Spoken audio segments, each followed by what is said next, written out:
So with the release of the leaks of Black Ops 6, I feel like now was a good time to voice my concerns of Black Ops 6. So I took the liberty of making a list of everything that I'm concerned about in Black Ops 6. First on the list is the anti-cheat. That's my number one concern because what happened when Modern Warfare 3 released on Game Pass should have never happened in the first place. There's no reason, no excuse. I don't want to hear it. Even though we probably never thought of it, I feel like the devs should have thought of it. Because if there's already a problem cheating on PC now, what makes you think that when people get the game for free, essentially, that they're not going to cheat? And then it came out to where they didn't have any anti-cheat or they couldn't get banned, or whatever that case was. You think people weren't going to cheat? I just feel like we need to take more precautions and they need to work on the anti-cheat a lot more, because what happened during when it first came out on the Game Pass should have never happened. Next up on the list, I have the server quality / connection quality, because I feel like it hasn't been upgraded in a while or updated, whatever the correct terminology there is. I feel like it's just been stagnated, if anything, or it got a little bit worse. The reason I say that is I'll lag in Call of Duty and I'll get packet loss in Call of Duty. But if I go and play another game, I won't lag or get any packet loss. So I'm wondering what's going on there. And I'm hoping that it at least gets fixed, because I feel like we've been using the same servers for like ever now. But we'll just have to see when it comes to that in Black Ops 6. Number 3 on the list is post-launch content. Now, I know Modern Warfare 3 is doing phenomenal with its post-launch content and all the events, but the reason I'm saying that is because it's a Treyarch game, and we all remember what happened in Cold War, where we didn't get as much as we're getting now. Actually, I would say Cold War was a good game, but the reason it was so boring is because of the post-launch content. So I'm hoping that they're taking notes from MW3, because they're doing phenomenal with what's going on. You can unlock camos, events, and I think this season you can unlock an operator skin. So I'm hoping that they're taking a book out of Sledgehammer Games when it comes to that, because if it is, then I think we're in for a good year in that department. Number 4 on the list is aim assist. Now I know that's gonna ruffle a lot of feathers and people are gonna disagree, but hear me out before you say anything. I'm not saying that controller players should not have aim assist. Actually, I think they should have aim assist. It's just, I don't think it should be as strong as it is in Call of Duty today. Now, the reason it's popped up on my radar is because Apex Legends reduced their aim assist for PC. And I'm like, okay, I feel like aim assist in Call of Duty should be nerfed all around. And I'm not saying that they should virtually have no aim assist, especially with the Omni movement. I'm just saying that I would like to see a little less hand holding when it comes to aiming in this game. But that's just my opinion. Now, y'all could disagree and some of y'all can agree, but let's just agree to disagree, okay? Number 5 on the list is the weapon balance. We all know as Call of Duty players that it's going to be that one weapon that's better than the others. Like, it's just flat out better, and then most people, once they find it, are just going to use that weapon for a while until it eventually gets nerfed and it's in line with the other weapons, and then people are going to try to find the meta everything. So I'm hoping that the weapons are closer balanced to each other and the snipers aren't going to go too crazy, because the snipers are going to be one hit kill this time around for the torso up. And if they have an increased health, then how are they going to balance the snipers?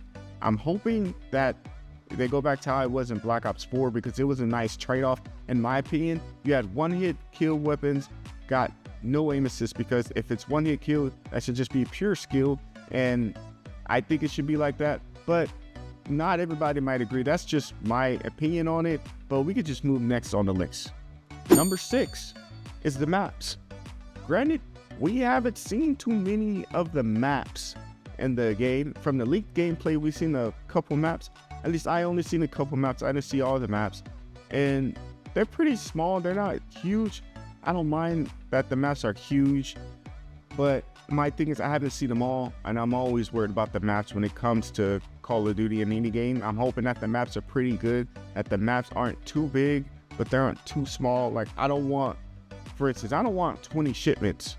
I would like some small maps and some medium maps, but I feel like that's when Call of Duty is at its best, when it's some small and medium maps. I think Call of Duty plays the worst when it's on the biggest maps. But that's my thing. Number 7 is the weapon level, because I think I seen 48, and if I seen 48, then I'm guessing the highest level is about 50. And it might be that that's old and they changed it. I'm hoping that's the case, because I don't want nothing too crazy. 50 weapon level, 60 and 70, and or if they're going to have these increased weapon levels, at least make it to where we can level up the weapons faster. And if it is that, I'm going to use my double weapon XP tokens, because I don't really use them in Modern Warfare 3, because the weapons usually level up pretty quick, because it's not that big. It's probably like 28 or 18 or something. I'm not really sure what's the max weapon level in the game, but you know what I'm talking about. I just don't want weapon levels that's taken all day. But that's my opinion on that. Let's go on to the next on the list. Number 8 on the list is taking a player hostage. I don't know what it's actually going to be called in the game, so I just said it like that. But before I tell you what I don't know, I have a tiny bit of information about it. So I was watching a bunch of Black Ops 6 gameplay when it leaked, and there was this one part in one of the clips where he got behind a bot on accident, and it said, I think it was hold the melee button for execution, and then it said double tap that melee button for taking the player hostage. So that's how you do it. You still just have to be behind them, but it doesn't answer my question. How long can you hold them for? And what happens once they get out? Do you just let them out and you're still behind the person you took hostage? Like, how does it work? I'm still hoping to have those answered at Call of Duty Next, but that's why it's on the list, because I don't know too much about it, and it has me worried because it could potentially be useless, OP, or it could be just right. And I'm hoping that it's just right. So we'll just have to see once we get in our hands. Okay. Number 9 on the list, and last on the list, is disbanding lobbies. I could talk about SBMM, but we already know what's the deal with that. We know it's not leaving, so I'm not even about to talk about that, even though we all know the reason they gave us a bunch of BS. All right. Okay, so why disbanding lobbies and not SBMM? Because I think they might get rid of it anyway. Bear with me on this, okay? So the reason I say that, if I go too crazy in the lobby, I'm leaving that lobby no matter what, right? And we all know how the performance matchmaking is going to work. Now, if I do too bad in that lobby, I'm leaving. We all know how performance matchmaking is going to work with that. Now, if I do about the average, where I'm not going too crazy, I don't know if it's my average or the lobby's average, but I'll stay in that lobby with a few other people that did around this as good as I did. So what I think they're going to do is I'm hoping for them to take it out, but I'm hoping for it to be gone altogether in the next Call of Duties and all that, because it gives us that chance to bond with people, talk a little crap. That, in my opinion, was one of the big reasons why Call of Duty became as big as it is today, because we stayed there and you tried to get your get back or do better than another person or form friendships. That's just what it was. But that's all the things I'm concerned about and Black Ops 6. Did I miss some things? Do you agree with my list? If not, or if you do, let me know in the comments section. I would love to hear your thoughts and opinions. And with all that being said, my name's Marie, and I'm out of here. Peace.